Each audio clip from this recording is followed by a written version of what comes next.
Top quality और consistent performance के लिए सिर्फ सिल्वर पंप नाम याद रखना।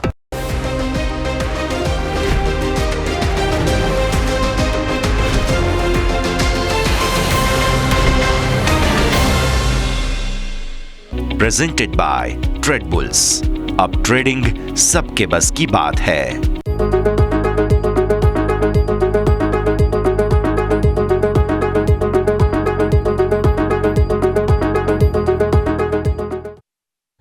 હેલો, ગુડ આફ્ટરનૂન, સ્વાગત આપ સૌ કોઈનું. હું યશ આપની સાથે ક્લોઝિંગ કેપિટલમાં સ્વાગત કરી રહ્યા છીએ. ભારતીય શેર બજાર આજે બંને તરફી સ્વિંગ્સ બતાવતા જોવા મળ્યા અને ત્યારબાદ અત્યારે એકદમ નાની રેન્જમાં કારોબાર કરી રહ્યા છે.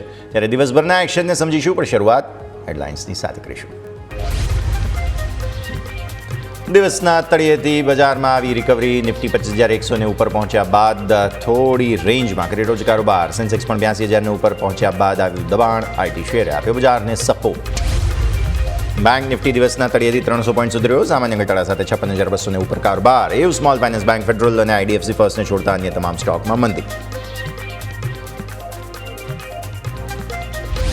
આઈટી શેરમાં જોરદાર તેજી. ટીસીએસ, એચસીએલ ટેક અને ઇન્ફોસિસ 2% સુધી વધીને નિફ્ટીના ટોપ ગેઇનર્સમાં. મિડ કેપ આઈટી શેરમાં પણ સારી ખરીદદારી.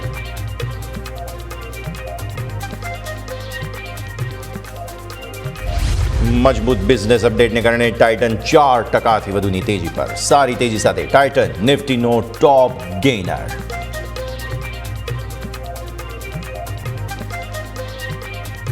રિવર્સ ગિયરમાં ઓટો શેર. જગુઆરના ખરાબ અપડેટને કારણે ટાટા મોટર્સ 1%થી વધુ ઘટી. નિફ્ટીના ટોપ લૂઝર્સમાં. અન્ય ઓટો શેરમાં પણ વેચવાલી.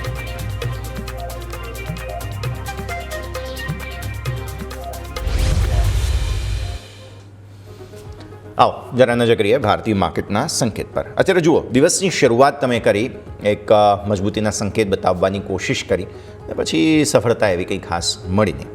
તમે ઓપન થયા એ લેવલને નીચે અત્યારે કામ કરી રહ્યા છો, મતલબ લાલ નિશાનમાં છો. ઉપર 25,192ના તમારા હાઈ બનતા જોવા મળ્યા અને તળિયું દિવસનું બન્યું 25,008. એક્ઝેક્ટ 25,000ને પ્રોટેક્ટ કરવાની કોશિશ તમે કરી અને સોફાર સફળતા મળી રહી છે. આવી રીતે બેંક નિફ્ટી પર જો કરીએ તો તે પણ ઓપનના લેવલને નીચે છે. પણ હા, અગેન કહેવું પડે કે બંને જ પ્રાઇમ ઇન્ડાઇસીસમાં તળિયેથી રિકવરી જરૂર આવેલી છે. હવે આ બંને તરફી મૂવમેન્ટમાં કયા લેવલ્સ રેઝિસ્ટન્સ બની રહ્યા છે, કયા લેવલ સપોર્ટ બની રહ્યા છે, તે સમજીએ ચાર્ટ્સ પર. મારા સહયોગી યોમિક આપણી સાથે જોડાઈ રહ્યા છે. યોમિક, ગુડ આફ્ટરનૂન. આજે બંને તરફી સ્વિંગ્સ માર્કેટ બતાવી રહ્યા છે. એવું નથી કે આજે, ગઈકાલે પણ આપણે જોયું કે ઉપલા સ્તરો પર ક્યાંક કંઈક માર્કેટને પ્રોબ્લેમ આવી રહ્યો છે. એ પ્રોબ્લેમનું લેવલ શું છે અને માર્કેટમાં આજે થયું શું, સમજીએ. Yes, good afternoon. આજે જોઈએ તો આપણે જ્યારે શરૂઆત કરી હતી માર્કેટમાં, ત્યારે આપણે ઓપનિંગ કેપિટલમાં મેં એક વસ્તુ હાઇલાઇટ કર્યું હતું. એફઆઈનો આંકડો આપણે હાઇલાઇટ કર્યું હતું. ખાસ કરીને છેલ્લા 2-3 દિવસથી આપણે શું થયું હતું, ઇન્ડેક્સમાં તેઓ નેગેટિવ હતા અને તેઓ ઓપ્શનમાં પોઝિટિવ હતા. ઓપ્શનમાં પોઝિટિવ હતા એની પાછળનું મેં કારણ કીધું હતું કે તેઓ ઓપ્શનમાં પોઝિટિવ છે, મતલબ કે તેઓ શોર્ટ ટર્મમાં પોઝિટિવ છે. હું ખાસ કરીને અહીંયા બેંક નિફ્ટી હાઇલાઇટ કરવા માગી રહ્યો છું. બેંક નિફ્ટીમાં તેઓ ઓપ્શનમાં પોઝિટિવ હતા અને તેઓ ઇન્ડેક્સ ફ્યુચરમાં તેઓ હેજ કરી રહ્યા હતા. પોઝિટિવ સાઇડ વધારે આંકડો હતો એમનો ઓપ્શનનો.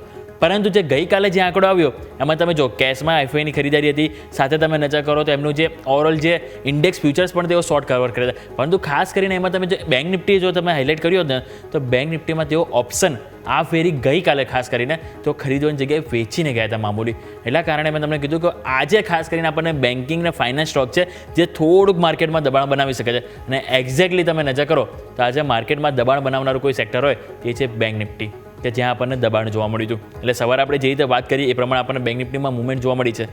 બીજી વસ્તુ આપણે એ પણ હાઇલાઇટ કર્યું હતું શરૂઆતમાં જ્યારે આપણે ઓપનિંગ થયા, આપણા બંને ગેસ્ટ હતા, એમણે કીધું હતું કે જ્યાં સુધી આજે 25,200નો લેવલ ક્રોસ ના થાય ત્યાં સુધી આપણને તેજીનો મૂડ હાલ આપણે ના બનાવવું જોઈએ.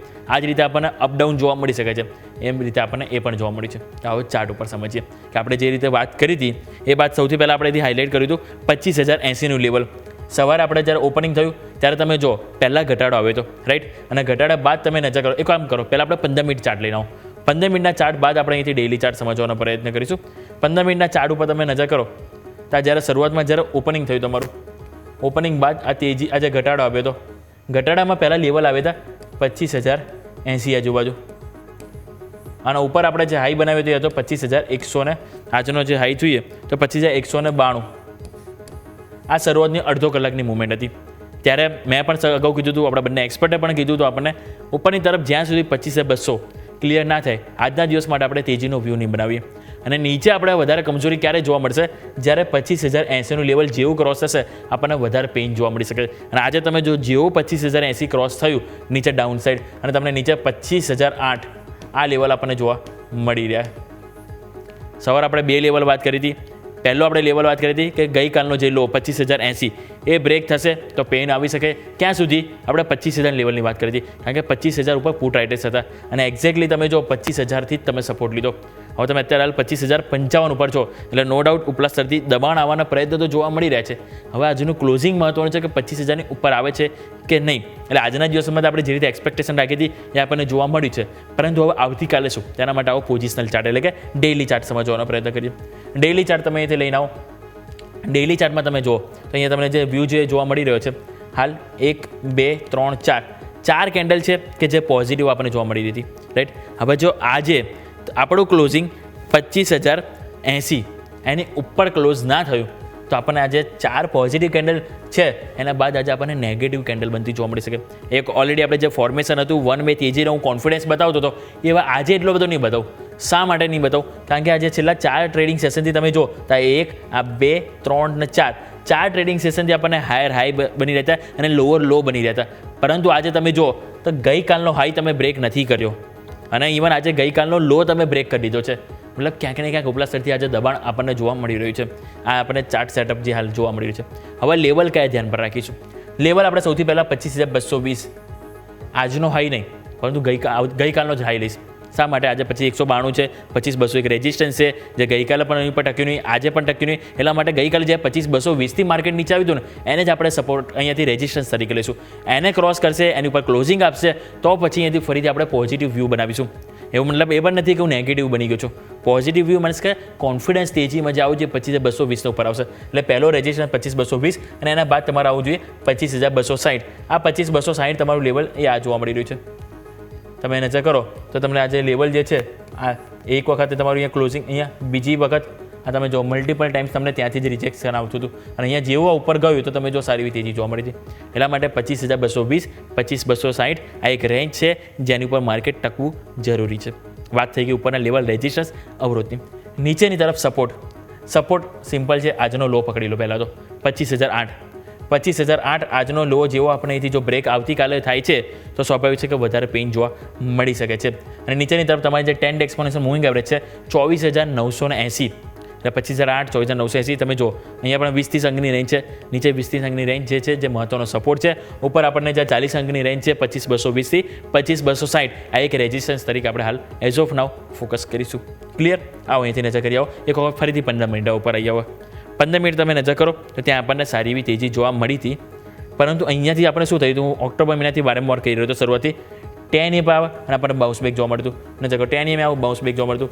એક પણ વખત તમે જુઓ તો 50 EM તમે ટચ નથી કરી રહ્યા, પરંતુ આજે તમે કરી છે અને એના જ કારણે તમે જુઓ તો આપણે છેલ્લા 4 દિવસથી જે લો બનાવી રહ્યા હતા એ આજે આપણે બ્રેક કરી રહ્યા છો અને એ જે સેટઅપ હતું એ ક્યાંક ને ક્યાંક બગડ્યું. અહીંયા પહેલાં તમે 50 EM આવી, મેં સવારે આ પણ મેન્શન કર્યું હતું કે જેવું 50 EM એક વખત આવશે આપણને બાઉન્સ બેક મળશે. અને તમે નજર કરો જેવું 50 EM આવ્યું અને આપણને બાઉન્સ બેક ઓલમોસ્ટ 80 થી 100 પોઈન્ટનું બાઉન્સ બેક મળ્યું. પરંતુ જેમ વાત કરી હતી બાઉન્સ બેક મળે પછી એ પણ જોવું જરૂરી છે કે શું 10 EM ઉપર માર્કેટ ટકી રહ્યું છે કે નહીં. તો અહીંયા 10 EM ઉપર જો માર્કેટ ટક્યું નહીં અને ત્યાંથી તમે નીચે આવ્યા, રાઈટ. નીચે આવ્યા પછી તમે જો 50 EM પણ તોડી પછી તમે જો અહીંયા ડાઉન ટ્રેડ ચાલુ થઈ ગયો. જે ઓવરઓલ આટલા દિવસે આપણને બાયોન ડીપ જોવા મળતું એ આજે માર્કેટમાં ક્યાંક ને ક્યાંક ટેમ્પરરી ઇન્ટ્રાડે પર્પઝથી સેલોન રાઈસ આજના દિવસે આપણને જોવા મળ્યું છે. ક્લિયર? તો આપણે એ જ વસ્તુ અહીંયા વેઇટ કરીશું. 10 EM ઉપર સપોર્ટ જ્યાં સુધી માર્કેટ ના લે 15 મિનિટમાં ત્યાં સુધી આપણે બાયોન ડીપ નહીં કરીએ, ત્યાં સુધી આપણે વેઇટ કરીશું. પર્ટિક્યુલર કોઈ સેટઅપ આપણને બને એ બાદ આપણે અહીંથી વ્યૂ પોઝિટિવ બનાવીશું. ક્લિયર? આવો ઓઆઈ રેટ ઉપર નજર કરીએ. હવે અત્યારે હાલ આપણે 25,080 આજુબાજુ આપણે છે. નજર કરો 25,080 એટલે પહેલાં આપણે 25,100 મેં તમને સવારે પણ કીધું હતું મેક ઓર બ્રેક લેવલ આપણા માટે હોય તે છે 25,100. તમે ઉપર ગયા 200ની નજીક ગયા પરંતુ 200 ઉપર ટક્યા નહીં. અને કોલ રાઇટર્સ કાલે પણ વધારે થયા, ઇવન આજે એનાથી પણ વધારે થયા. કારણ કે આજે તમે જો નવું એડિશન 25,200 ઉપર આવ્યું એટલે 25,200 ગઈકાલે પણ તમારા માટે એક રેઝિસ્ટન્સ હતો ચાર્ટ પ્રમાણે ઓઆઈડી પ્રમાણે. આજે પણ આપણા માટે એ જ રહેશે 25,200 મેઇન અવરોધ લેવલ. નવી તેજી કોન્ફિડન્સ લાવી હશે તો 25,200 જવું જરૂરી છે. મેક ઓર બ્રેક લેવલ 25,100 છે.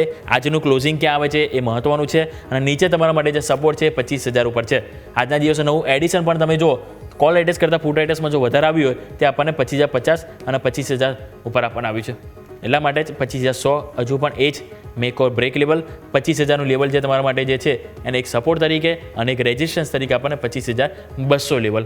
આ હાલ આપણને 200 અંકની રેન્જ છે. આની વચ્ચે સવારે જ મેં તમને કહી દીધું હતું આ 200 અંકની રેન્જ છે જેની વચ્ચે જ માર્કેટ આપણને જોવા મળી શકે અને આજે એક્ઝેક્ટલી આપણને એ જ થતું જોવા મળ્યું છે. ઉપરની તરફ 25,192, 25,200થી નીચે આવ્યું, નીચેની તરફ 25,008 એટલે કે ત્યાંથી તમને એક સપોર્ટ મળ્યો છે.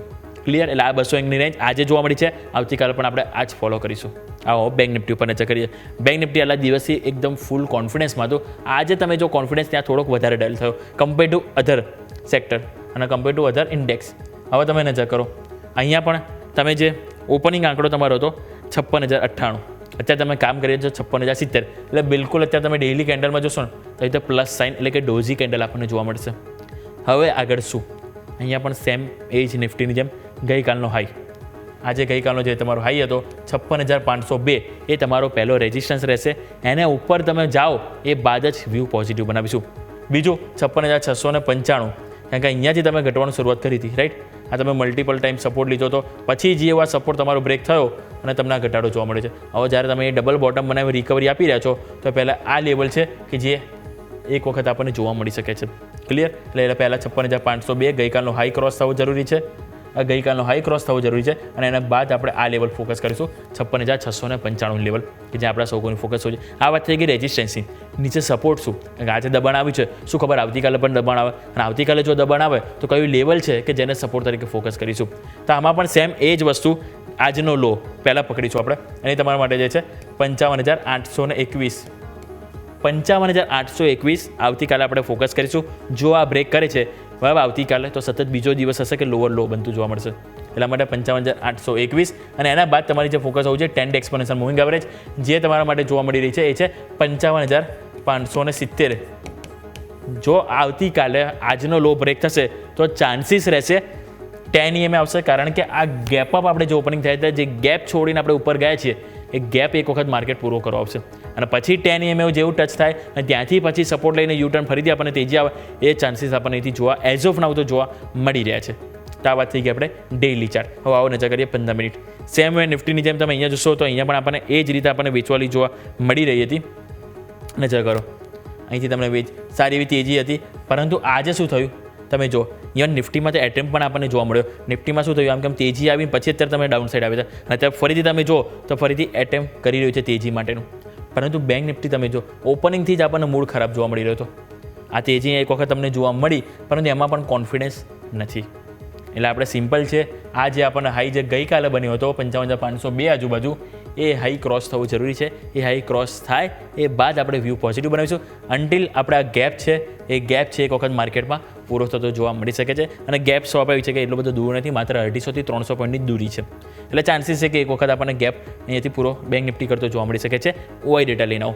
ઓઆઈ ડેટા ઉપર તમે નજર કરો તો મેં તમને વાત કરી હતી સવારે 56,000 એ મહત્વનું અહીંયાથી લેવલ છે અને 56,000 તમે જુઓ મહત્વનું લેવલ છે. કોલ રાઇટર્સ પુટ રાઇટર્સ બિલકુલ સમાન છે, પરંતુ જો કમ્પેરિઝન કરીએ કોલ રાઇટર્સ કરતાં પુટ રાઇટર્સ થોડાક વધારે છે જે સારી વસ્તુ છે.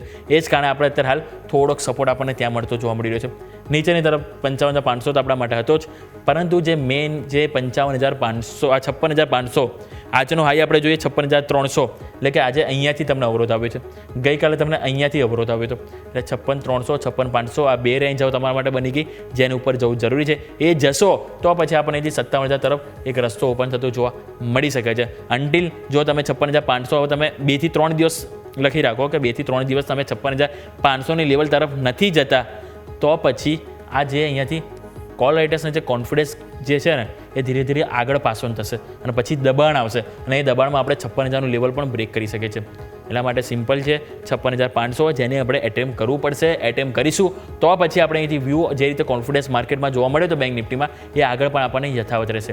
પરંતુ ના થયું તો જેમ વાત કરીએ આપણે 56,000 લેવલ પણ એક વખત આપણને બ્રેક થતું જોવા મળી શકે છે અને આગળની તરફ આપણને જેમ વાત કરી કે 55,700 જ્યાં ઓલરેડી આપણે ગેપ છોડીને ગયા છીએ ઉપર તેજીમાં એ ગેપ આપણને જરૂરથી પૂરો થતો જોવા મળી શકે છે. એટલે એઝ ઓફ નાવ આપણે જો નજર કરીએ તો 25,000 જે મહત્વનું લેવલ આપણને જોવા મળી રહ્યું છે. 25,000 એક સપોર્ટ નિફ્ટી માટે છે. ઉપર નવી તેજી માટે 25,200 લેવલ છે જે કોન્ફિડન્સ સાથે ક્રોસ કરવું જરૂરી છે. બેંક નિફ્ટીની જો વાત કરીએ તો બેંક નિફ્ટી માટે 56,000 મહત્વનું લેવલ છે. ત્યાં નવી તેજી માટે 56,500નું લેવલ છે, એને ક્રોસ કરવું જરૂરી છે. યસ, તો આ બે લેવલ્સ છે કે જેને અત્યારે ફિલહાલ ધ્યાન પર રાખવાના રહેશે નિફ્ટી બેંક નિફ્ટી બંને માટે. યુમિક પછી આપના સાથે જોડાઈએ. મીનવાઇલ તમે નજર કરો, ઇન્ડેક્સ 25,100ના કોલ રાઇટર્સને હવે ફિલહાલ રિસ્પેક્ટ આપી રહ્યું છે. ઓપ્શન ચેઇન પર નજર કરીએ તો 25,100ના કોલ પર 1,10,00,000નું ઓઆઈ અત્યારે ફિલહાલ તમને જોવા મળી રહ્યું છે. સામે 25,100ના પુટ 85,95,000 છે. નીચે સપોર્ટ 25,000 પર પુટનો છે 1,19,00,000નો. સો આ એક પરિસ્થિતિ તમારી અહીંયાથી બનતી જોવા મળી રહી છે. હવે આવો જરા સેક્ટોરિયલ વોચ નજર કરી લઈએ. આજે દિવસની શરૂઆતથી એકમાત્ર સેક્ટર જો કોઈ જેમાં તેજી હતી તો તે હતો નિફ્ટી આઈટી. આઈટીની અંદર બહુ જ સરસ એક્શન, બહુ જ સરસ તેજી જોવા મળી. કન્ઝ્યુમર ડ્યુરેબલ્સમાં તેજી, સર્વિસ સેક્ટર, બાકી બધા જ સેક્ટોરિયલ ઇન્ડાઇસીસ તમારા લાલ નિશાનમાં છે. સૌથી વધુ વેચવાલી ક્યાં આવી? સૌથી વધારે વેચવાલી છે નિફ્ટી રિયલ્ટીમાં. રિયલ એસ્ટેટ સ્ટોક્સની અંદર મંદી છે આજે 1.25%થી વધુની, અને આ પેઇન પોઈન્ટ બની રહ્યો છે નિફ્ટી રિયલ્ટી. ત્યારબાદ આવો સીપીએસઈ પર 1.25%થી વધુની વેચવાલી, ડિફેન્સ 1% વેચવાલી, ઓટો, મીડિયા, પીએસઈ, આ બધા મિડકેપના સેક્ટર છે કે જેની અંદર વેચવાલી છે, અને એટલે જ 0.5%થી વધુ નિફ્ટી મિડકેપ અને સ્મોલ કેપ 5%થી વધુની વેચવાલી બતાવે છે.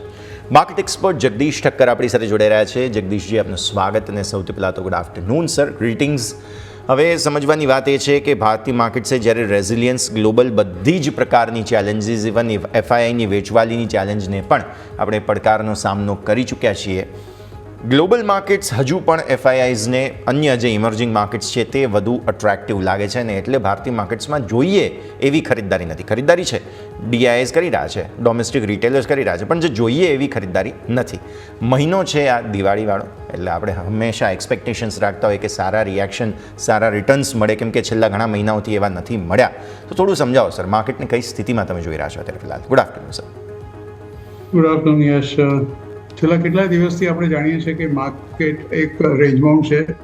ટેકનિકલી તમે જો આમ વાત કરો તો હાયર હાઈસ હાયર લોસ છેલ્લા 5-1 દિવસથી માર્કેટ બનાવી રહ્યું છે, જે બનાવે છે કે માર્કેટનું જે આગલા સપ્તાહમાં બોટમ આઉટ થઈ ગયું હતું એનાથી હવે ધીરે ધીરે માર્કેટે ઉપરની તરફ થોડી ખરીદદારી અને થોડી તરફ સેન્સેક્સ અને નિફ્ટીને ઉપર થવાની કોશિશ કરવાની એક પ્રયત્ન અત્યારે ચાલુ છે. છેલ્લા કેટલા દિવસથી એક વસ્તુની તમે અત્યારે કહ્યું એ પ્રમાણે જે વિદેશી રોકાણકારો છે એ કન્ટિન્યુઅસલી એમનું વેચવાણ ચાલુ છે, અને આમ તમે જુઓ તો લોંગ પુટનો જો રેશિયો જુઓ તો 94.5% એ લોકો શોર્ટ છે, અને લગભગ 5.5% એ લોકો લોંગની અંદર ઊભા છે. નેટ કોન્ટ્રાક્ટ સાઇઝ તમે જુઓ તો એ લગભગ 1,98,000 કે લગભગ 2 લાખ કરોડની આસપાસ એ લોકો શોર્ટની અંદર ઊભા છે અત્યારે. એટલે એ લોકોને દરેક ઉછાળે માત્ર ને માત્ર વેચવાલી જ કરવી છે. ઘણીવાર સારા સમાચારોને કારણે આપણને એવું લાગી રહ્યું હોય છે કે એ લોકોની શોર્ટ કવરિંગ આવશે, પણ એવી કોઈ શોર્ટ કવરિંગ અત્યારે વિદેશી રોકાણકારોને તો દેખાતી નથી. કારણો ઘણા બધા છે. આપણે જાણીએ છીએ એ પ્રમાણે જે પરિસ્થિતિનું સર્જન થયું છે છેલ્લા લગભગ 1.5 મહિનાની અંદર, ખાસ કરીને યુએસએ જે ટારિફ નાખી છે ઇન્ડિયાની ઉપર, એ ટારિફની એક બહુ મોટી અસર અમુક સેક્ટરો પર, ટેક્સટાઇલ છે, જેમ્સ એન્ડ જ્વેલરીઝ છે, ઘણી બધી વસ્તુ પર એની અસર થઈ છે. એટલે આનું કંઈક હજી સોલ્યુશન આવ્યું નથી. મને એવું લાગે છે કે અત્યારે વાટાઘાટો ચાલુ છે, પણ એક શબ્દો જો આપણે ડૉક્ટર જયશંકરના કહું તો એમણે કહ્યું કે all Nations must respect our red line, અર્થાત કે જેટલી હદ સુધી અમે નીચે જઈ શકીએ એટલી હદ સુધી નેગોશિએશનમાં અમે ગયા છીએ, પણ એક રેડ લાઇન હોય છે કે જેની નીચે અમે જઈ નથી શકતા, અર્થાત કે ત્યાં કોઈ અમે કોમ્પ્રોમાઇઝ નથી કરવા માંગતા. હા, સાથે સાથે એવું પણ કહેવામાં આવે છે કે આપણે કોમ્પ્રોમાઇઝ કરવાની જગ્યાએ આપણી વાતચીત ચાલુ છે, એટલે હવે ક્યારે નિરાકરણ આવશે આપણને ખબર નથી. એ સાથે આપણે યુરોપિયન યુનિયન અને યુકે સાથે તો આપણે એફટીએ થઈ ગયું છે. બીજા એક 4 દેશો જે સ્વિટ્ઝરલેન્ડ જેવા દેશો છે, નોર્વે જેવા, કે એની જોડે આપણે ઓલરેડી એફટીએ લગભગ 1 નવેમ્બરથી કે 1 ડિસેમ્બરથી એ અમલમાં થઈ જશે. ઘણા બધા દેશો સાથે વાતચીત અત્યારે ચાલે છે, not less than about 30 to 35 nations કે જે આપણે એક્સપોર્ટ કરવાની અત્યારે વાતો કરી રહ્યા છે. એટલે ઓલ્ટરનેટ જાણીએ છીએ, અને રશિયાએ પણ એક ઓફર આપી છે કે એ લોકોનું જે ટ્રેડ ઇમ્બેલેન્સ થવાની શક્યતા છે બીકોઝ ઓફ ટેરિફ. તો મારા ક્રૂડના ભાવ જે અત્યારે ભારત અમારી પાસે લે છે એમાં અમે 5%નો ઘટાડો કરીશું, જેથી ટ્રેડ બેલેન્સ થોડી ઘણી અંકે જળવાઈ રહે. એટલે આ બધા વચ્ચે આપણે અત્યારે ઝઝૂમી રહ્યા છીએ. જે જીએસટીના જે બે રેટ જ આવ્યા એનો ફાયદો મને એવું લાગે મોટા ભાગે તો કન્ઝ્યુમરને થવાનો છે. જેટલા બી આપણે સ્ટેટમેન્ટ જોઈએ છે એમાં કોઈક મેન્યુફેક્ચરર્સનું એવું કોઈ મોટું પોઝિટિવ સ્ટેટમેન્ટ મેં નથી વાંચ્યું કે એ લોકો એવું કહે કે અમને બહુ મોટો આનાથી ફાયદો થયો છે. એ લોકો એવું કહે છે અમારા માર્જિન ઘટી જશે પણ ઓવરઓલ લાંબા ગાળે અમને વોલ્યુમ ઘણું વધશે એટલે ફાયદો થશે એવું એક બતાવે છે. ઇન્ડિયા ઇન્કોર્પોરેટના પરિણામની શરૂઆત TCSથી થવાની છે અને સેકન્ડ ક્વાર્ટરના રિઝલ્ટ કેવા આવે છે એના પર બહુ મોટો બજાર છે. રિઝલ્ટો જો સારા આવશે Q1ની સરખામણીમાં તો મને એવું લાગે છે કે ચોક્કસ એક થોડી ઘણી કળ માર્કેટને વળશે. પણ જો ફર્સ્ટ ક્વાર્ટર જેવા રિઝલ્ટ જ લગભગ મોટાભાગની કંપનીઓના આવ્યા તો મને એવું લાગે છે કે માર્કેટમાં અત્યારે જે કંઈ થોડી તેની તેજી આપણે જોઈ છે એ પણ કદાચ મંદીમાં ફેરવાઈ જશે. અને સૌથી અગત્યનું તો એ છે કે સેબી જે નિર્ણય લેવાની છે તે વીકલી જેટલા બી આ સેટલમેન્ટ છે કે જે ક્લોઝિંગ છે આપણે જાણીએ છીએ એને કાં તો એ કોન્સન્ટ્રેટ કરીને એક જ દિવસે બંનેને સાથે કરશે અથવા તો વીકલી સેટલ બિલકુલ કાઢી નાખશે. ઘણી બધી વસ્તુનું ડેવલપમેન્ટ ધીરે ધીરે થઈ રહ્યું છે પણ યશભાઈ એક વસ્તુ ચોક્કસ છે કે ઘણી બધી અનિશ્ચિતતા છે. એની વચ્ચે હવે ક્યાંથી કયું સોલ્યુશન નીકળે છે એ તો હવે સમય જ બતાવશે.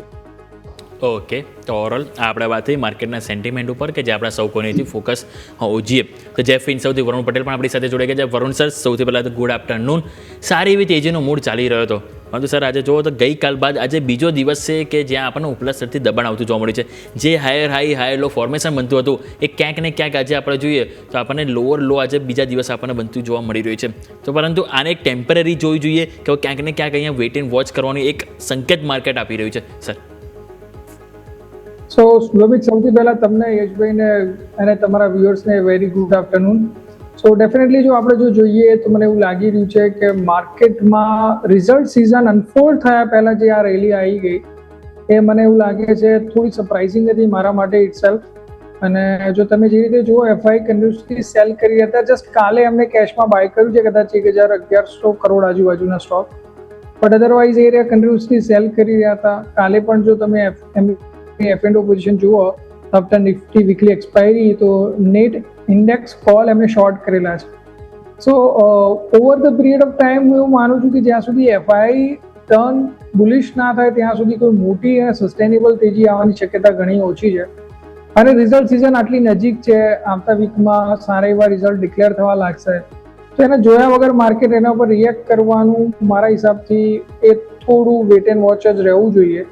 બીકોઝ મને નથી લાગી રહ્યું કે જે રીતની કમેન્ટ્રી આવી રહી છે મોટા બ્રોકરેજ હાઉસીસ તરફથી, તો જે સેક્ટર્સ જે આપણે સમજતા હતા કી બેનિફિશરી છે ખાસ કરીને FMCG સેક્ટર માટે એમની કમેન્ટ્રી થોડી વીક આવી રહી છે. GST 2.0નું ટ્રાન્સમિશન એટલું સ્મૂથ નથી એટલીસ્ટ આ ક્વાર્ટર પૂરતું, બટ નજર એ વાત ઉપર રહેશે કે આવનારા ક્વાર્ટર્સમાં કેટલીક સારી ઇમ્પેક્ટ રહે છે. તો મારા હિસાબથી માર્કેટ અત્યારે વેટ એન્ડ વોચ મોડમાં છે, વધારે મોટી તેજીની અપેક્ષા નથી. મને એવું લાગે છે થોડા કોશિયસલી ટ્રેડ કરવું જોઈએ અને જ્યાં સુધી કોઈ સારા રિઝલ્ટ સામે ના આવે ત્યાં સુધી કોઈ નવા શેર ઉપર પોઝિશન બનાવી ના જોઈએ. એટલે માર્કેટ થોડા વધુ આશાસ્પદ છે એવું અત્યારે ફિલહાલ થોડી એક ઇન્ડિકેશન વરુણ સર તરફથી બની રહી છે. તમે સર હમણાં કહી રહ્યા હતા ને એમણે સમથિંગ 1200-1500 કરોડનું કંઈક બાઇંગ કર્યું. અમને સમજાયું હતું કે અમે બાઇંગ કર્યું છે, એટલે આઈ હોપ કે એવું જલ્દી થાય વરુણ સર. અને હવે સ્ટોક સ્પેસિફિક રેકમેન્ડેશન્સ જાણી લઈએ. જગદીશજી, પહેલાં આપના પાસે આવ્યા. દિવાળી આવી રહી છે તો હવે એ પ્રમાણેની પિક્સ પણ જાણવી જરૂરી છે. તો કયા કયા સ્ટોક સર અત્યારે ફિલહાલ ધ્યાન પર રાખી રહ્યા છો અને સમયગાળા પણ જણાવજો સર. યસ, આમ તમે જુઓ તો લગભગ FMCG સેક્ટર મને એવું લાગે છે કે going to B the most benefit sector. જે GST રેટ કટ આવ્યો છે, બે કારણો છે. એક તો GST રેટ કટને કારણે અત્યારે જે જાતની ખરીદીનો એક જે ચાલ્યો છે, એક મોટા ભાગમાં તમે જોશો તો બહુ ધૂમ ખરીદી અત્યારે થઈ રહી છે. દિવાળી પણ છે સામે અને સાથે સાથે જે GST રેટ કટનો ફાયદો પણ લોકોને મળે છે. સાથે બીજું જે છે જે વ્હાઇટ ગુડ્સ એને કહીએ છીએ કે જે લોકો આપણે ફાસ્ટ મૂવિંગ કન્ઝ્યુમર ગુડ્સની વાતો કરીએ છીએ, જે કંપનીઓ બનાવે છે, વોલ્ટાસ જેવી કંપનીઓ છે કે જે પણ કંપનીઓ બધી બનાવતી હશે એને માટે અત્યારે બહુ સારા દિવસો છે. ટેલિવિઝન છે, વોશિંગ મશીન છે, જે બધી વ્હાઇટ ગુડ્સ કંપનીઓ બનાવે છે એ કંપનીઓ માટે પણ ખૂબ સારા સમાચાર છે. કારણ કે અત્યારે જે પરિસ્થિતિ છે, જે ગઈકાલે મેં વાંચ્યું એ પ્રમાણે જે સ્ટોક દિવાળીના લગભગ પછી પૂરો થઈ જવો જોઈએ એ નવરાત્રિમાં જ પૂરો થઈ ગયો છે. અર્થાત કે મોટાભાગના જે આ શોરૂમ છે એની અંદર અત્યારે તમને તાત્કાલિક ડિલિવરી મળે એવા આ વ્હાઇટ ગુડ્સ અવેલેબલ નથી, એટલે તમારે એના માટે ચોક્કસ રાહ જોવી પડશે. એટલે એક મોટો ફાયદો એ લોકોને એ થવાનો છે. એટલે મને એવું લાગે છે કે આ વ્હાઇટ ગુડ્સનું સેક્ટર જે છે એને ચોક્કસ એફએમસીજી સેક્ટર બીજું છે. એ ત્રીજું સેક્ટર મારી દ્રષ્ટિએ જે કદાચ સૌથી વધારે કરી શકે એ એક બેન્કિંગ સેક્ટરનું છે. જે અત્યારે છેલ્લી પોલિસી આવી આરબીઆઈની અને એમાં જે જાતની બોડી લેંગ્વેજ ગવર્નર સાહેબની હતી, જે જાતના શબ્દોનો એમણે પ્રયોગ કર્યો અને એ પછી જ આપણે જોયું કે નિફ્ટી બેંકની અંદર એક બહુ મોટી તેજી આપણે જોઈ. આમ તમે જુઓ તો રેટ કટની કોઈ ઘોષણા કરી નથી એમણે, અને સાથે સાથે જે કઈ વસ્તુની એમણે ખુલાસાઓ કર્યા છે અને જે જાતની છૂટછાટ થોડી ઘણી આપી છે, ફોર એક્ઝામ્પલ તમે ડેટ સિક્યોરિટીઝ કે શેરની સામે જે અત્યારે બોરો કરતા હતા એની લિંક વર્ષોથી 20 લાખ રૂપિયાની હતી પર પર્સન, એને વધારીને સીધી 1 કરોડ રૂપિયાને કરી નાખી છે. તે બતાવે છે કે government also, RBI also desires કે ભાઈ તમારો પર્ચેસિંગ પાવર વધે, અને સાથે વેલ્યુએશન પણ શેરોના વધ્યા છે એટલે થોડી ઘણી છૂટછાટ એમાં પણ આપી છે. અને સાથે બીજી ઘણી બધી કોર્પોરેટ્સને પણ ઘણી બધી સવલતો એમણે આપી છે. એટલે મને લાગે કે ત્રીજું જે સેક્ટર છે which will definitely outperform, અને in particular the public sector banks. Private sector બેંક્સમાં કદાચ હું 1 કે 2 શેરો તમને કહું તો એચડીએફસી બેંક અને એક્સિસ બેંક ને આઈસીઆઈસી બેંક કદાચ મને સારા લાગે છે, પણ પબ્લિક સેક્ટર બેંક્સમાં તો મને લાગે છે state bank of India, bank of Baroda, Punjab national bank, UCO bank, even નાની બેંકોમાં પણ મને એવું લાગે છે કે there is going to be a much better results. કારણ કે અત્યારે જે આંકડા આપણે એડવાન્સીસના જોયા, ડિપોઝિટના જે આંકડા જોયા સેકન્ડ ક્વાર્ટરના, એ પણ બહુ ખાસા એન્કરેજિંગ છે પબ્લિક સેક્ટર બેંકના. અને મને એવું લાગે છે કે ચોથું સેક્ટર કદાચ કામ કરી જશે એ પબ્લિક સેક્ટર બેંકનું હશે.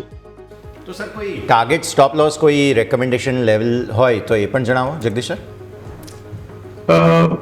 કોઈ પર્ટિક્યુલર સેક્ટરમાં એવું કંઈક સ્ટોપ લોસ એવું યશ હોતું નથી, પણ હા એક વસ્તુ તમને ચોક્કસ કહું કે જો તમે નિફ્ટીમાં કે બેંક નિફ્ટીમાં તમે કામ કરતા હો તો બેંક નિફ્ટીમાં મને એવું લાગે છે કે જ્યાં સુધી ડિસાઇસિવલી આ 56,500 નું લેવલ જ્યાં સુધી આ ક્રોસ નહીં કરે અને સસ્ટેન નહીં થાય 1 કે 2 દિવસ સુધી, અને એનએસસી નિફ્ટીમાં જ્યાં સુધી 25,250 નું ડિસાઇસિવ લેવલ ક્રોસ કરીને ત્યાં સુધી 1 કે 2 દિવસથી ઉપર બંધ નહીં આવે ત્યાં સુધી દરેક ઉછાળે વેચવાલીનું જોર રહેશે એવું મારું માનવું છે. ઓકે, તો ઓવરઓલ આ બધા સેક્ટર છે કે જે આપણા ફોકસમાં સૌ કોઈને હોવો જોઈએ જગદીશ સરના પિક તરીકે. આવો નજર કરીએ, આવો વરુણ સર પાસે જઈએ. વરુણ સર, તમારા તરફથી સ્ટોક સ્પેસિફિક કઈ જગ્યાએ ફોકસ કરવાની સલાહ રહેશે? તો હું એવું માનું છું કે જ્યારે માર્કેટમાં હું એટલો બધો વધારે પોઝિટિવ નથી ત્યારે આપણે એવા સ્ટોક્સ ઉપર ફોકસ કરવું જોઈએ કે જ્યાં ઓલરેડી લાઈફ હાઈ કે 52 વીક હાઈ લાગી રહ્યા છે, બીકોઝ ઇટ ઇન્ડિકેટ્સ કે માર્કેટ પ્લેયર્સનું એમાં બહુ સારો એવો ઇન્ટરેસ્ટ છે. સો મને એવું એક વન ઓફ ધ પ્લેયર છે જે એના લાઈફ હાઈની એકદમ નજીક છે, HBL engineering, HBL power system તરીકે પણ હવે ઓળખાય છે. તો એ સ્ટોક અત્યારે 895 આજુબાજુ ચાલે છે. મને એવું લાગે છે આ પ્રાઇસ ઉપર બાય કરવો જોઈએ. 835 SL ની સાથે 975 ટાર્ગેટ આવનારા 1 થી 2 વીકમાં આવે એવું લાગે છે. જી બિલકુલ, તો આપણે સ્ટોક સ્પેસિફિક પણ ખાસ કરીને ફોકસ હોવું જોઈએ. તો વરુણ સર તરફથી આવનાર દિવસ આપણને HBL એન્જિનિયરિંગ છે કે જ્યાં આપણું ફોકસ રહેવું જોઈએ. ટાર્ગેટ સ્ટોપ લોસ બંને આપણા સ્ક્રીન ઉપર છે. આવો ક્વિક વિરામ લઈ લઈએ, વિરામ બાદ સ્ટોક સ્પેસિફિક, સેક્ટર સ્પેસિફિક દરેક પર નજર કરીએ.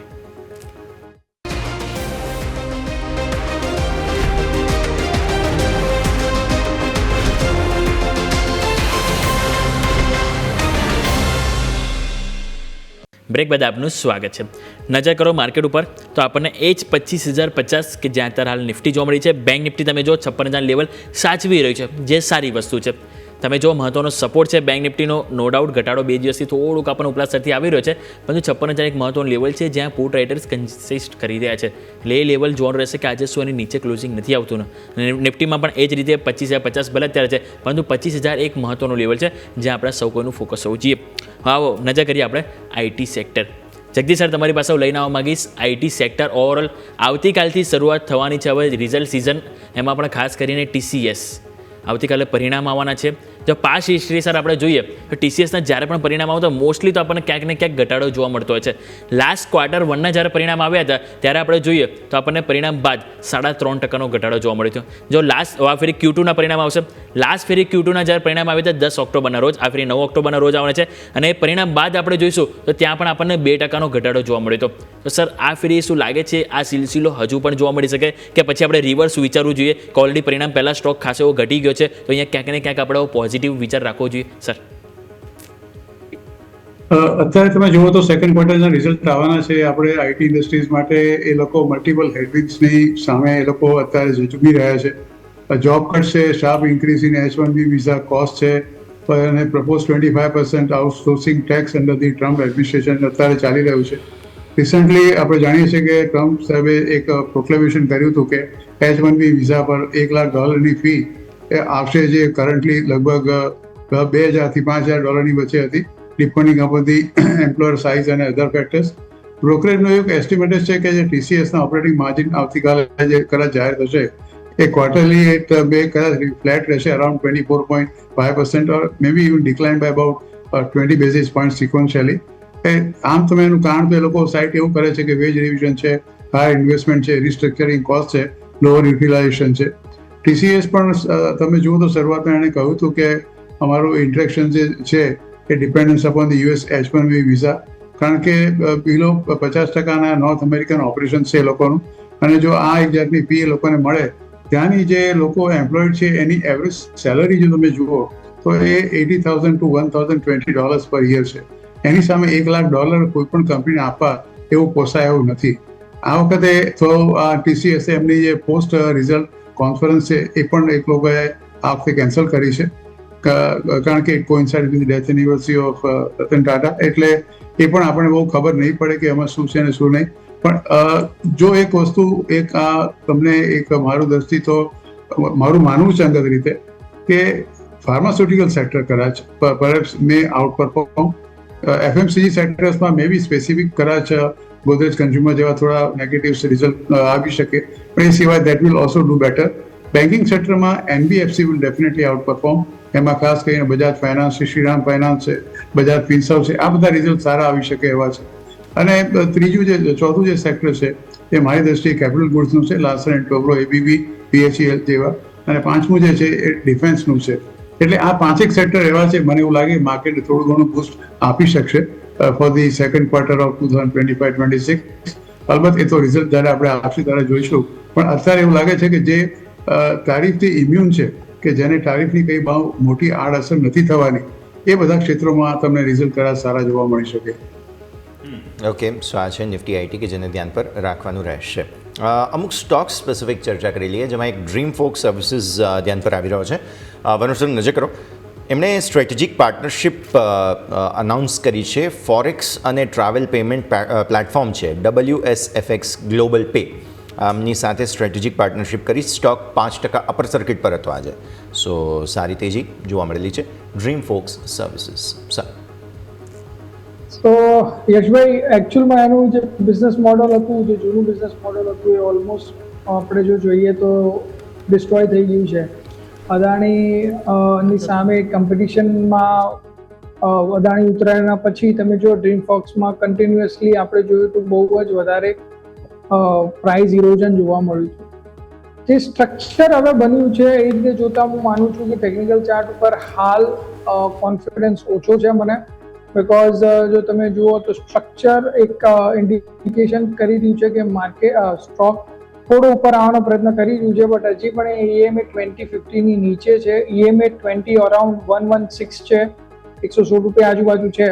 સો I will wait and watch કે 116 ઉપર જાય ને એક દિવસથી વધારે ટકે તો પછી સ્ટ્રક્ચર ટેકનિકલ ચાર્ટ ઉપર ઇમ્પ્રૂવ થાય છે તો પછી આપણે એના પર દાવ લગાવી શકાય. બટ એઝ ઓફ નાઉ હું એવું માનું છું કે આ સ્ટોક થોડો પેની કેટેગરીનો સ્ટોક થઈ ગયો છે, સો એને અવોઇડ કરવો બેટર છે. હાઈ રિસ્ક ટ્રેડર ડેફિનેટલી 116 ઉપર બંધ આવે તો ડેફિનેટલી એને જોઈ શકે છે.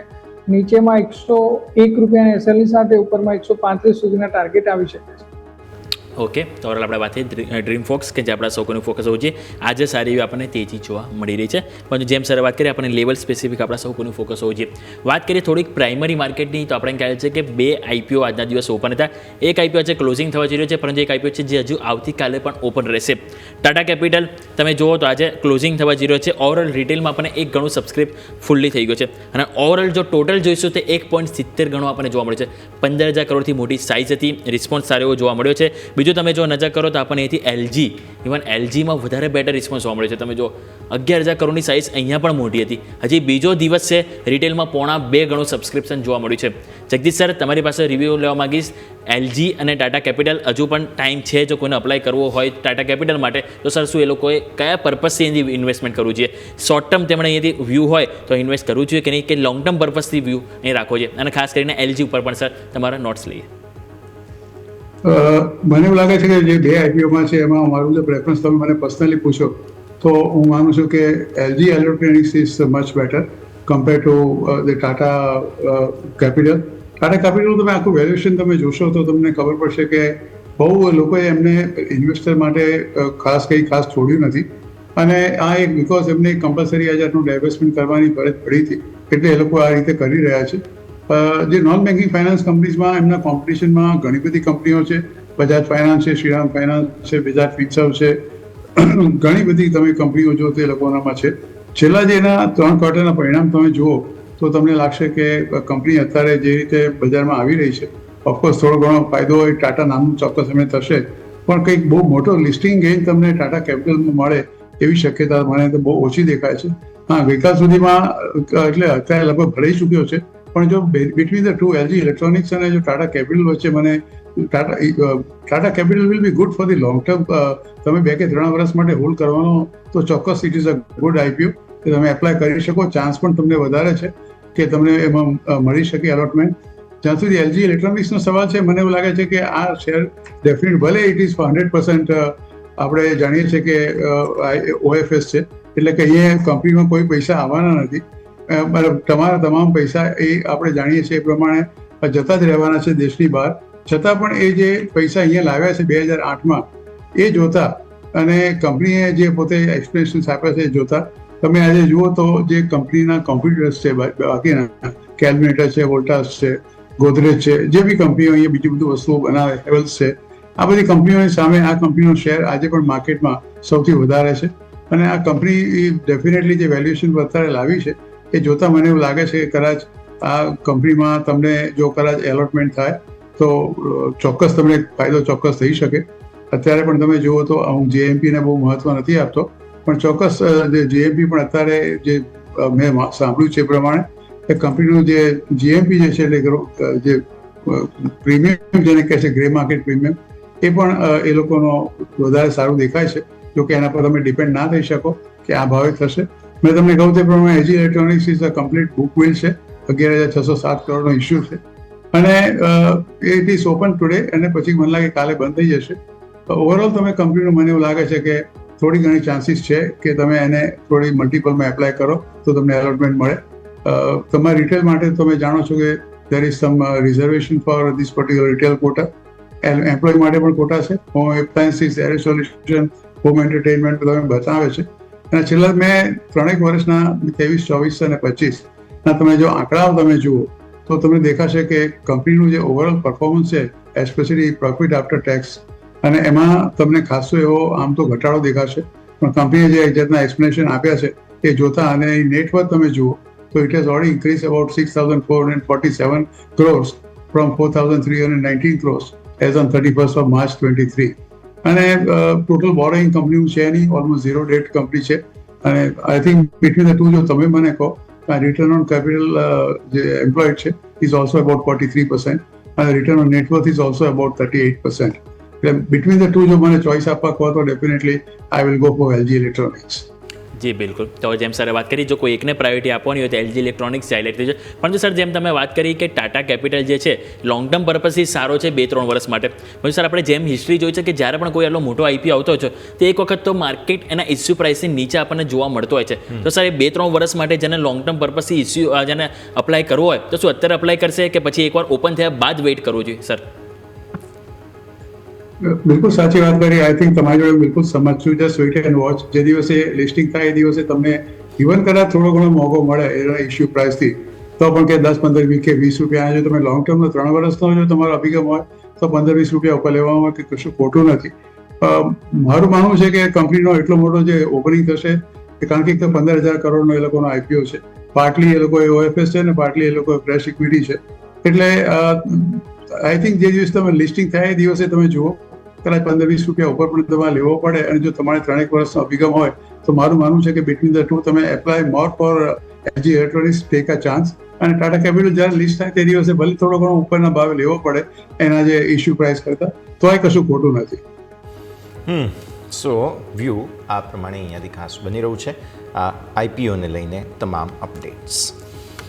વરુણ સર, આઈટીઆઈ આપણે થોડા સમય પહેલાં ડિસ્કસ કરેલો, બમ્પર સ્ટોકમાં પણ લીધેલો છે અને ગઈકાલે પણ ઇનફેક્ટ જે આપણા એક્સપર્ટ્સ જોડાયેલા હતા તેમની સાથે ડિસ્કસ કર્યો. આજે સારી મજબૂતી છે, 333 થી 372ની સોફા રેન્જ બની છે.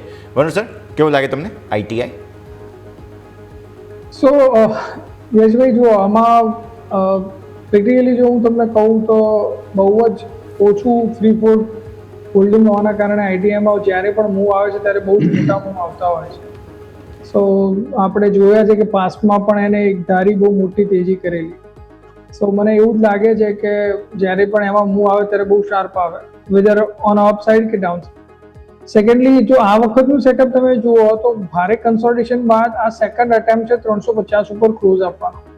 અને આજે જે રીતે વોલ્યુમ સાથે સક્સેસફુલ થયો છે, આઈ એન્ટિસિપેટ કે જો કાલે પણ ફોલો બાઇંગ આવે તો ડેફિનેટલી અહીંયાથી મોટો મૂવ આવી શકે છે, જે સ્ટોકને 425 સુધી પણ લઈ જઈ શકે છે. સો ઓલ ડિપેન્ડ્સ કે કાલે કેટલું ફોલો થ્રુ બાઇંગ આવે છે એના ઉપર છે, અને કાલે 350 ઉપર ક્લોઝ આપી શકે છે કે નહીં. સો ક્લોઝલી વોચ કરવું જોઈએ. અને જો આ બંને કન્ડિશન ફૂલફિલ થતી હોય તો ડેફિનેટલી પોઝિશન બનાવવી જોઈએ. આજનો જે લો છે એ સ્ટોપ લોસ તરીકે કામ કરશે. ઉપરમાં જેમ મેં કહ્યું એમ 425ના લેવલ આવી શકે છે આવનારા 1 કે 2 વીકની અંદર. જી બિલકુલ. તો આપણે વાત થઈ આઈટીઆઈ કે જ્યાં તમે જો છેલ્લા ઘણા દિવસોથી આપણને એક તેજીનો આપણને વ્યૂ જોવા મળી રહ્યો છે. આપણે ફોકસ કરીશું આજના ટોપ ગેનરમાં ટાઇટન છે, જેને જરૂરથી આપણે એક વખત ડિસ્કસ કરવું જોઈએ. વરુણ સર, તમારી પાસે લઈને આવવા માંગીશ. 4.5% તેજી છે. આપણને ખ્યાલ છે કે ઓવરઓલ છેલ્લા 1 મહિનાથી આપણને અંડર પરફોર્મન્સ હતો.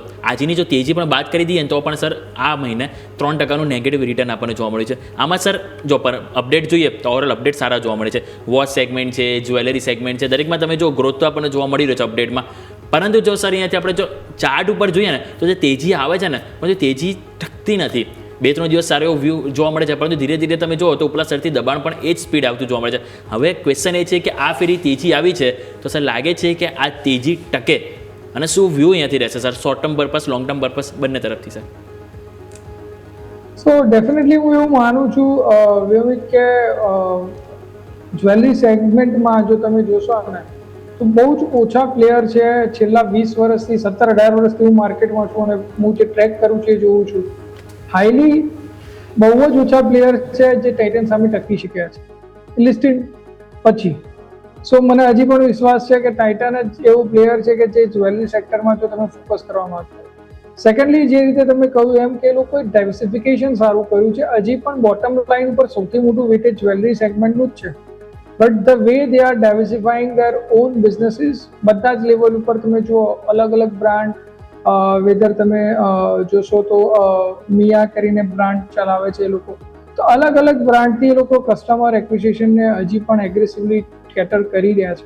તો બિકોઝ ઓફ દેટ રીઝન મને એવું લાગે છે કે જ્વેલરી સેક્ટરમાં Titan is the best choice. Secondly, જો તમે જુઓ તો હાર્ડલી બહુ ઓછી કંપનીઓ હોય છે જ્વેલરી સેગમેન્ટમાં કે જે પોતે ગોલ્ડ ખરીદીને એ બનાવતા હોય છે. યુઝ્યુઅલી તે લોકો લેન્ડ કરતા હોય છે બેંકો પાસેથી ગોલ્ડને, મીન્સ ગોલ્ડ બેંકનું જ હોય બટ એને વ્યાજે લઈ લે છે અને એના ઉપર વ્યાજ આપે છે. તો ઇન ધીસ સિનેરિયો કેવું છે કે જે પ્લેયર પાસે એકચ્યુઅલમાં ગોલ્ડ છે એઝ અ તમે ઇન્વેન્ટરી જુઓ કે એઝ અ એસેટ જુઓ, એ લોકો હાઈલી બેનિફિશિયર છે. તો બીજા બધા તમે જોશો જ્વેલરી સેગમેન્ટમાં સ્ટોક જેમ જેમ પ્રાઇસ વધ્યા છે લાસ્ટ 1-2 મહિનાની અંદર ગોલ્ડના, એ પ્રમાણે એ લોકો બહુ જ ડાઉન થયા છે, જબકે ટાઇટન એ પ્રમાણે ડાઉન નથી.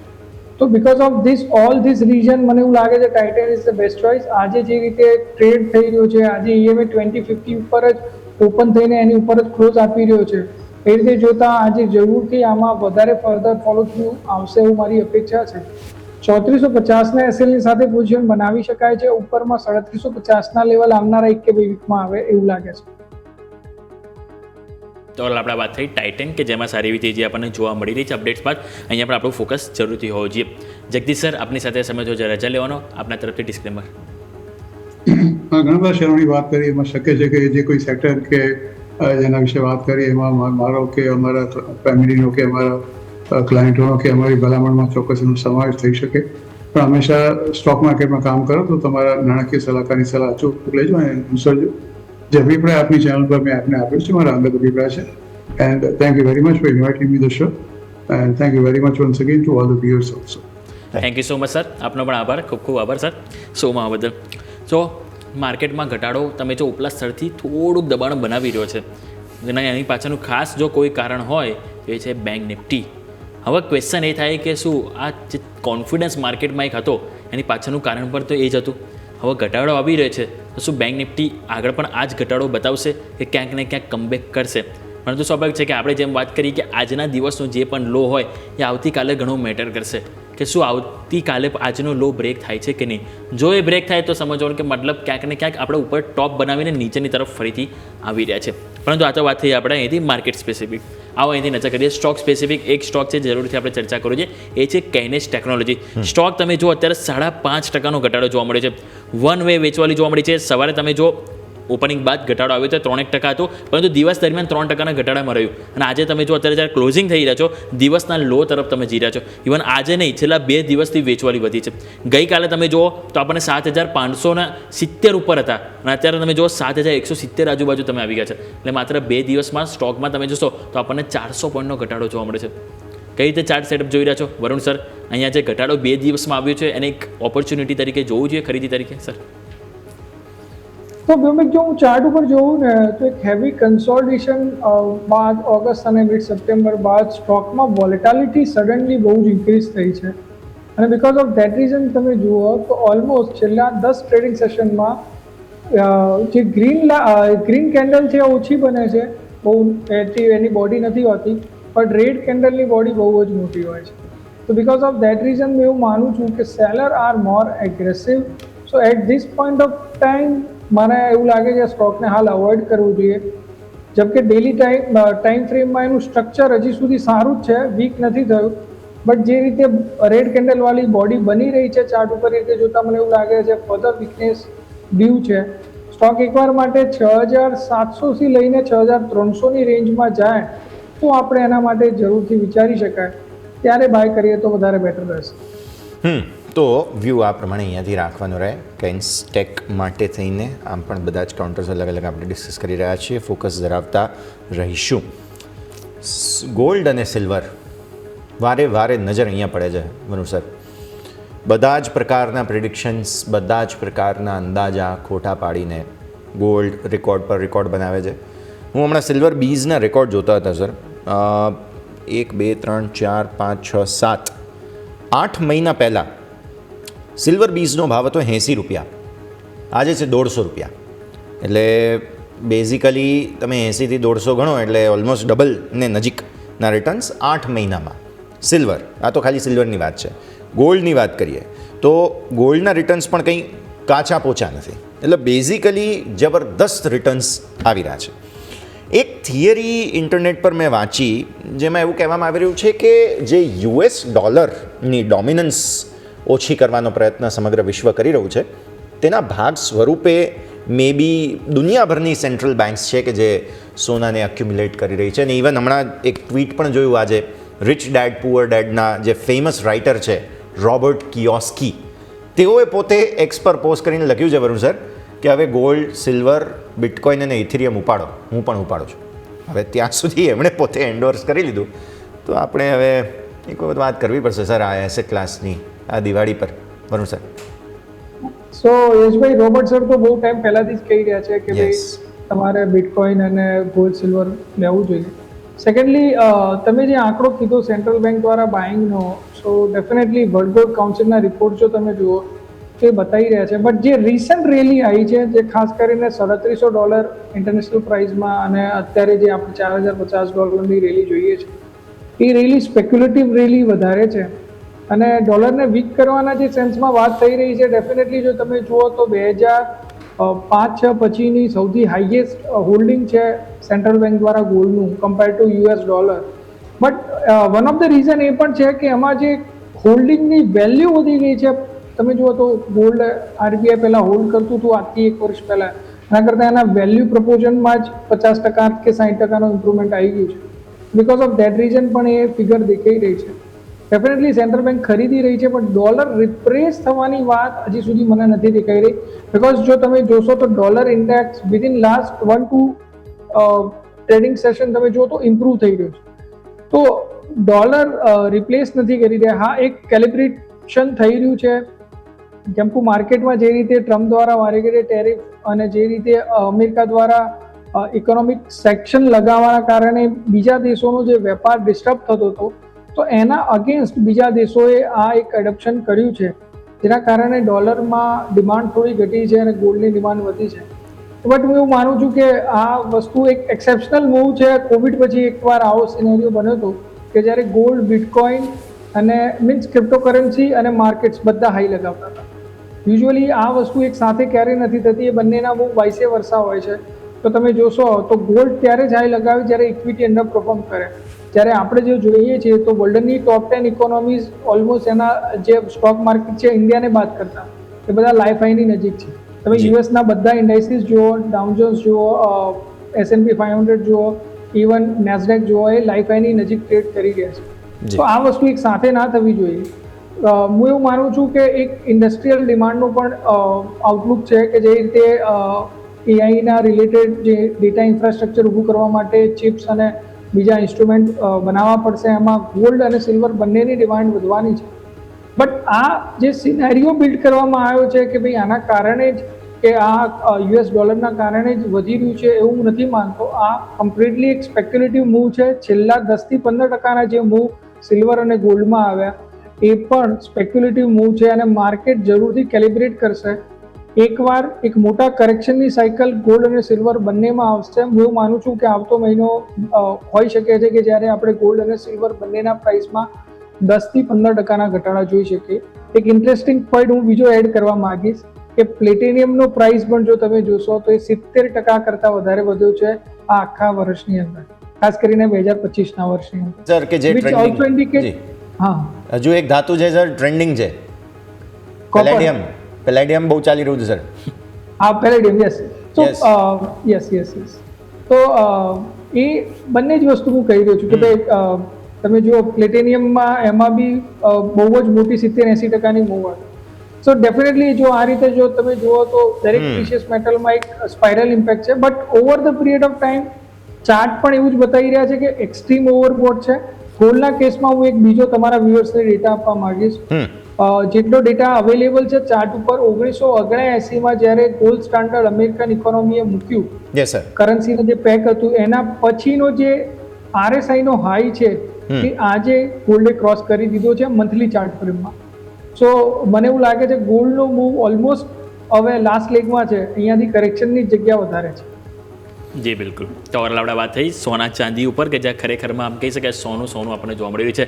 ઇવન ગોલ્ડ તમે નજર કરો તો આપણને અત્યારે હાલ એક 10 ગ્રામ સોનામાં 1800 રૂપિયાનો વધારો આજે એક દિવસમાં જોવા મળે છે. 1,22,247 આપણને ઓલ ટાઈમ હાઈ બનતા જોવા મળે છે. સિલ્વર તમે નજર કરો તો આપણને 2%ની તેજી, 1 કિલો ચાંદીના ભાવમાં આપણને 3,000ની તેજી ત્યાં પણ જોવા મળે છે. એટલે કે ખરેખરમાં કહી શકાય કે દિવાળી પહેલાં અહીંયા રોકેટ ઉડી રહ્યા છે સોના ચાંદીમાં. વરુણ સર આ સાથે સમજો છે, રજા લેવાનો આપના તરફથી ડિસ્ક્લેમર. સોરી, પણ એક વાત કહીશ કે સોનાનો વધતો ભાવ ઇન્ડિયાની પ્રોસ્પેરિટી વધારી રહ્યો છે. એક રિપોર્ટ એવું કહી રહી છે કે જેટલો હાઉસ હોલ્ડ સોનું ઇન્ડિયન્સ પાસે છે it equals to $3 trillion, almost half of the. In fact sir આમણે નિખિલ કામત જે ઝીરોદાન CEO છે એમણે પણ કહ્યું કે આ જે ઘરમાં પડેલું સોનું જે કઢાવો તો હવે કંઈક એમાંથી પૈસા છૂટે નથી નીકળવા, એ નહીં નીકળે સર. આપણે ઓલમોસ્ટ બધા વેલ્ધી થઈ ગયા છે. Exactly. Done sir, thank you. Please આપના ડિસ્ક્લેમર્સ. યસ. સો આપણે ઘણા બધા સેક્ટર અને સ્ટોક્સ ઉપર ડિસ્કસ કર્યું છે. મારી કે મારા પરિવારની સીધી પૂછીને નથી. હા, મેં મારા ક્લાયન્ટ કે મારા એસોસિએટને સજેસ્ટ કર્યા હોય છે કે છે. જી. આ શોમાં મને બોલાવવા બદલ આપનો ખૂબ ખૂબ આભાર. થેન્ક યુ સર, ખૂબ ખૂબ આભાર આપનો પણ સમય ફાળવીને અમારા સાથે જોડાવા માટે. તો ભારતીય માર્કેટ્સ બેઝિકલી આ સતત ત્રીજો મહિનો છે યોમિક કે જ્યારે ઉપલા સ્તરો પર 25,235-45 આ એ લેવલ છે કે સતત ત્રીજો મહિનો, આમ જોવા જાવ તો પાંચમો મહિનો થાય, કેમ કે એપ્રિલ અને મે એ બંનેમાં પણ આ લેવલને ઉપર હતા, ત્યાંથી રિજેક્ટ થયા. બટ મંથલી બેઝિસ પર 25,250-235 ધીસ ઇઝ સમથિંગ કે જેને પાર કરવું કદાચ આ મહિને જરૂરી છે. હજુ તો 8 તારીખ થઈ, સમય છે, જોઈએ. આ સાથે જ આ કાર્યક્રમમાં હાલ બસ આટલું જ. મને અને યોમિકને આપશો રજા. આગળના અપડેટ્સ માટે આપ જોતા રહો ન્યૂઝ કેપિટલ ગુજરાત.